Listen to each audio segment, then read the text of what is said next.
L'alphabet, les chiffres ou quelques mots du quotidien.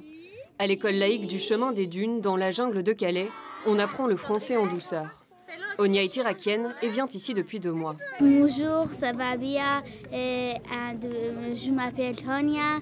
1, 2, 3. Ils sont dehors de l'école.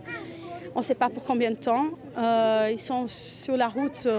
On ne sait pas pour combien de temps. Donc il faut garantir qu'ils puissent continuer d'être tout simplement enfants.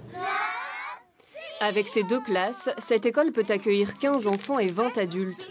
Une trentaine de bénévoles s'y relaient 7 jours sur 7 pour des cours de français, d'anglais, d'expression artistique ou des conseils juridiques. L'initiateur du projet, c'est lui, Zimako Jones. Pour ce demandeur d'asile arrivé du Nigeria en avril, créer une école était une évidence. Ça m'enfant, il faut qu'ils étudient le français, il faut qu'ils parlent français, il faut qu'ils se communiquent, il faut qu'ils rentrent dans la société française, qu'ils s'intègrent. Si je vais en Chine aujourd'hui, je vais essayer de parler chinois. Si j'y arrive pas, je vais à l'école. Alors qu'aujourd'hui, près de 300 enfants vivent dans le camp, l'initiative est largement soutenue par les milieux associatifs.